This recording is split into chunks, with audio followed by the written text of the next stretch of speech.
Hello everyone, welcome on my YouTube channel कैमनेक्स्ट। तो आज का टॉपिक है मैटर। देखिए, मैटर क्या होता है? Anything which has mass and occupy space is known as matter. Anything such as book, table, pen, chair, book, उनके पास अपना मास भी है, उनके पास अपने डायमेंशन है, डायमेंशन तो उनके पास अपना स्पेस भी है। क्लियर? तो जैसे मैटर की डेफिनेशन क्या होगी? Anything which has mass and occupy space is known as matter. Mass से मतलब है जिसके पास अपना खुद का वजन होगा। जैसे आपकी बॉडी है, उसका क्या है? अपना मास है। ठीक है जी। और anything which has space, space से क्या मतलब है? जिसकी अपनी क्या होंगी? डायमेंशंस होंगी। जैसे लेंथ, ब्रेड्थ इनटू हाइट, या मैं कहूँ उसके क्या होगा? वॉल्यूम। तो मास भी जिसका है, जिसका स्पेस मतलब वॉल्यूम है, और उसको आप बोलोगे मैटर।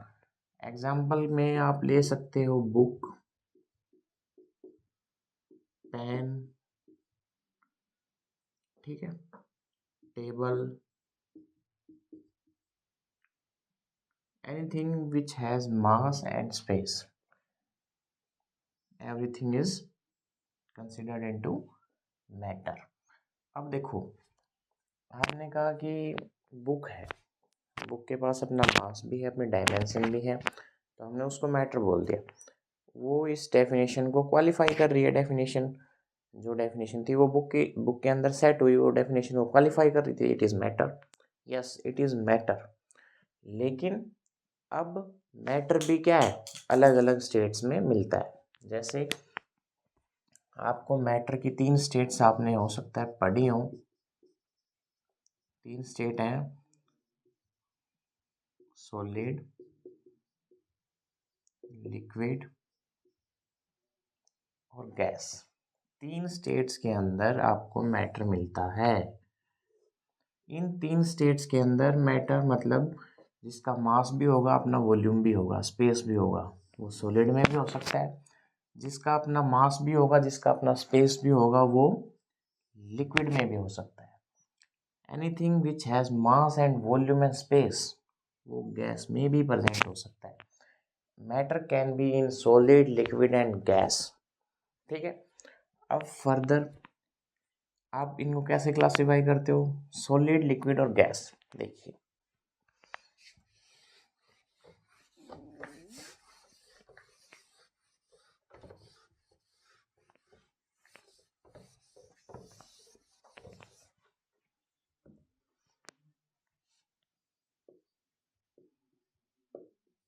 कोई चीज़ सॉलिड क्यों है?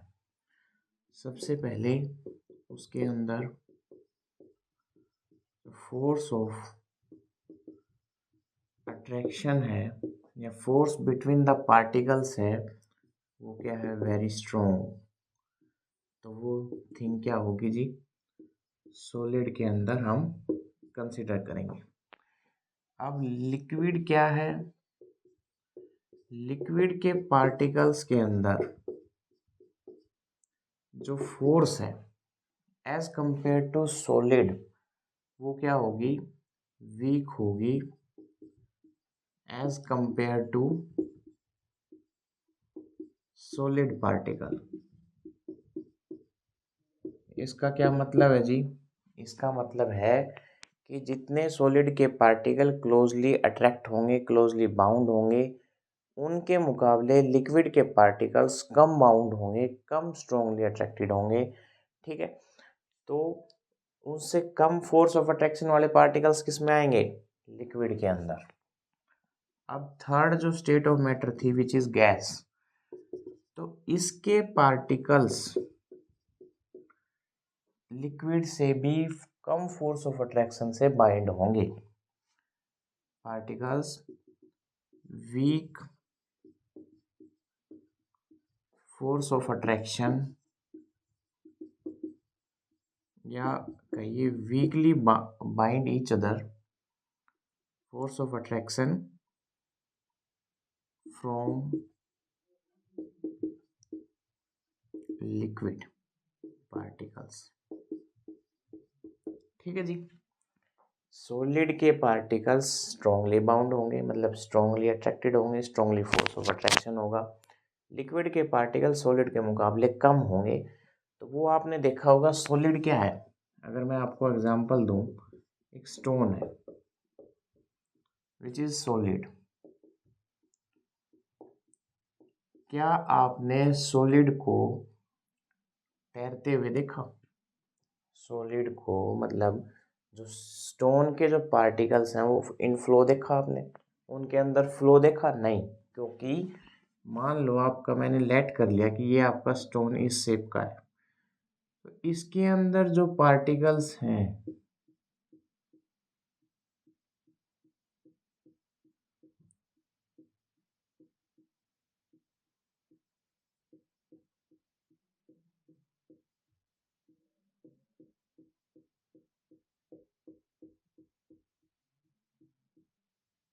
इस सॉलिड के अंदर जो पार्टिकल्स हैं वो स्ट्रोंगली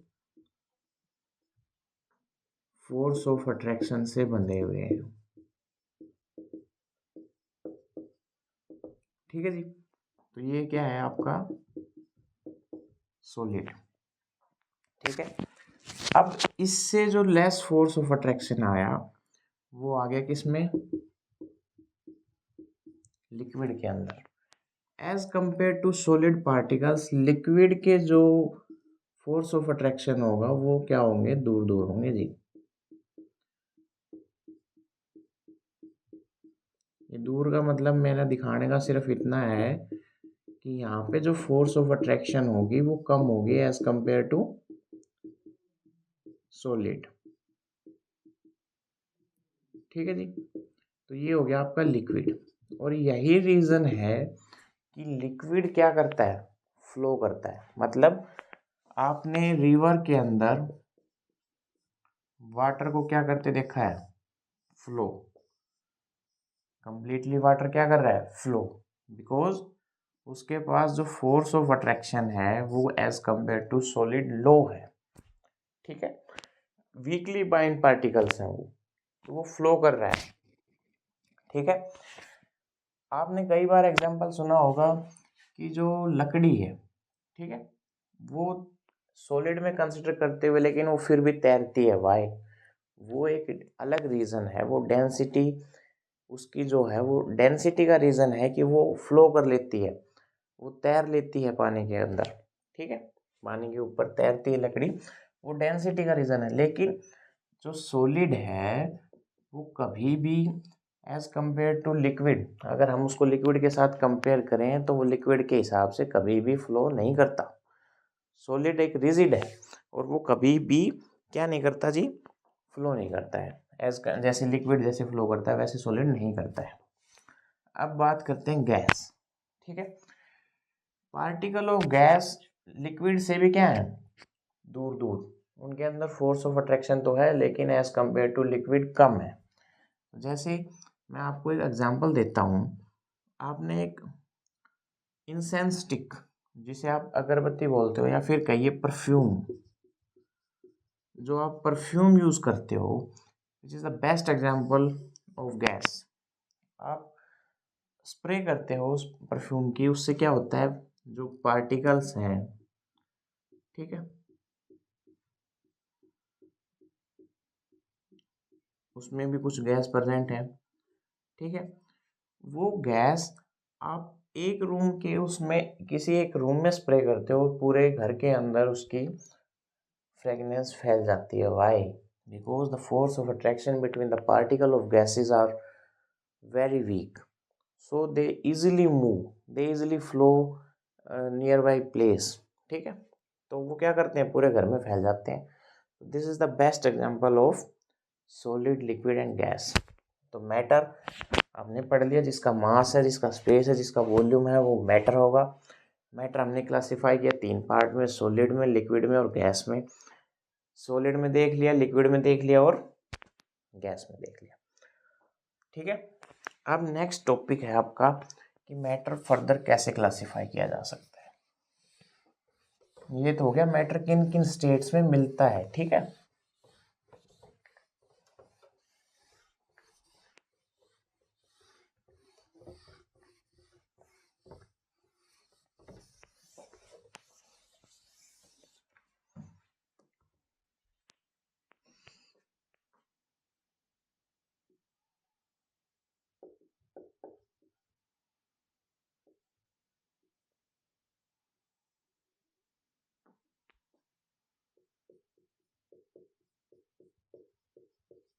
मिक्सचर,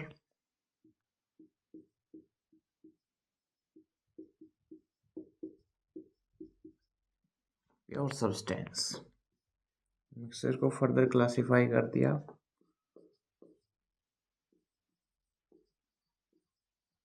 होमोजेनियस मिक्सचर,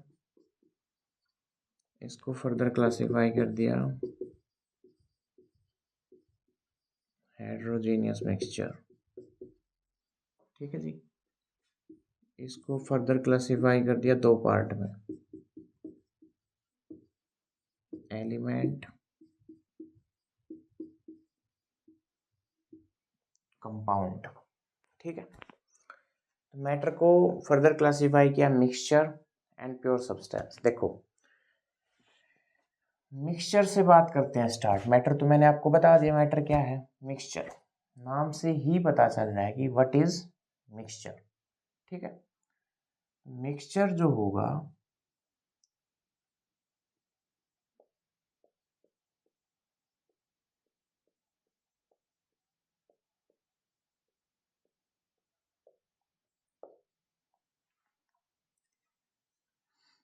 वो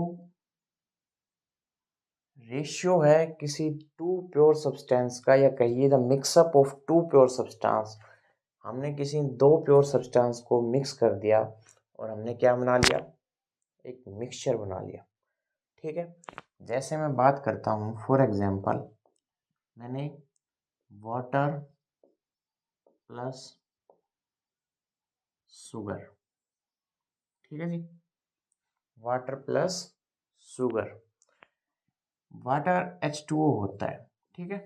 इसके अंदर हमने शुगर मिला दी, इसका जो मिक्सचर बना, ये वाटर क्या है, एक प्योर सब्सटेंस, शुगर भी क्या है, एक प्योर सब्सटेंस। हमने इन दोनों को मिक्स किया।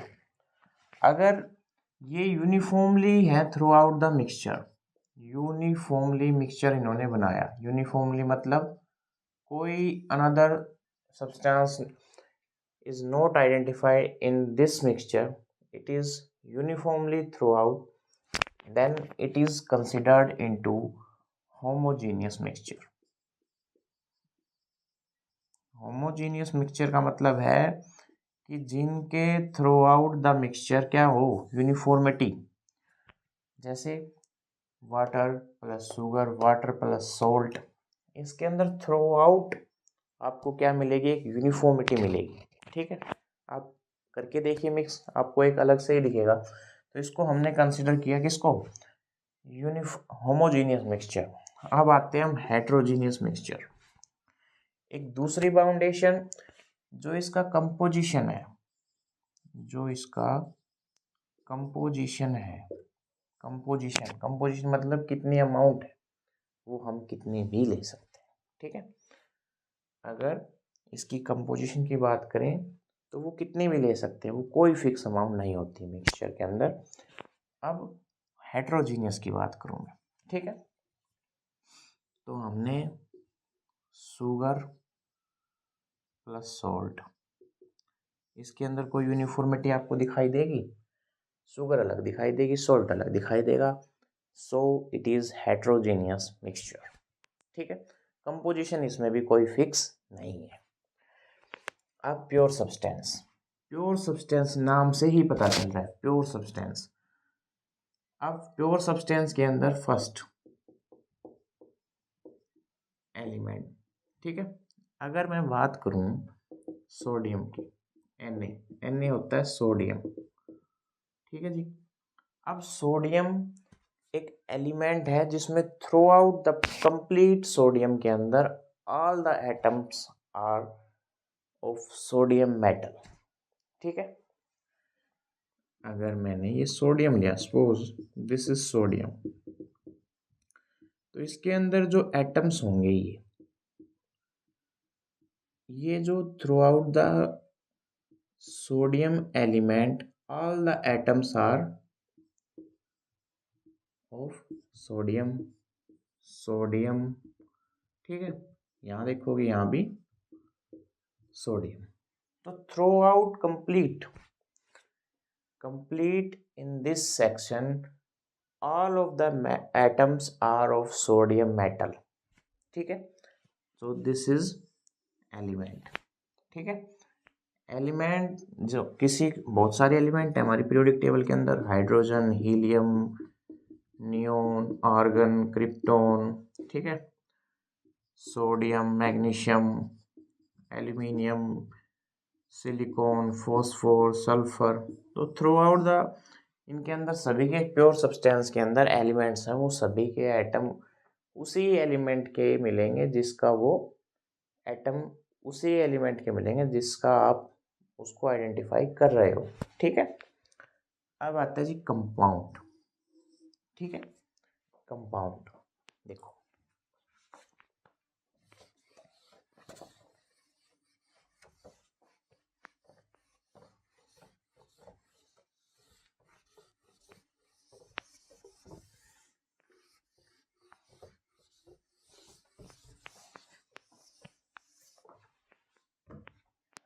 आप देखो कंपाउंड, समझना ये बात, दो चीजें हैं, कंपाउंड और मॉलिक्यूल। बहुत ही इंपॉर्टेंट टॉपिक है, बार बार कंफ्यूजन होता है। कंपाउंड है, ये कहिए कि combination of two different atoms of two different elements, ठीक है। जैसे H2O, CO2, NH3, इसके अंदर हाइड्रोजन और ऑक्सीजन के एटम्स हैं, ठीक है, ठीक है जी। इसके अंदर कार्बन और ऑक्सीजन है, इसके अंदर नाइट्रोजन और हाइड्रोजन प्रेजेंट है, क्लियर है। ये जो कंपाउंड है वो टू डिफरेंट एटम का कॉम्बिनेशन है, याद रखना, compound is the combination of two different atom, but molecule is the combination of same or two different atom combination, जैसे CO2, NH3, CO2, H2O। This is the big difference. इसके आप O2 को compound नहीं कह सकते, नहीं कह सकते, आप N2 को कंपाउंड नहीं कह सकते, ठीक है। molecule is the combination of same or different atom, but the compound is the combination of two different atom, जैसे H2O, CO2, NH3। अब एक क्वेश्चन अराइज होता है, all molecules are compound, all molecules are compound, molecule तो O2 भी है, क्या ये कंपाउंड है? नहीं, but all compound are molecule, all compounds are molecule, yes it is true, ठीक है। तो this is the big difference and it is a part of pure substance, matter, mixture, pure substance, homogeneous, heterogeneous, यहाँ पे क्या था, element, और यहाँ पे कंपाउंड, ठीक है। तो ये एक टॉपिक था, इंटरेस्टिंग टॉपिक था वेरी। तो thanks for your cooperation, take care of your self, मिलते हैं नए क्वेश्चंस के साथ, थैंक यू।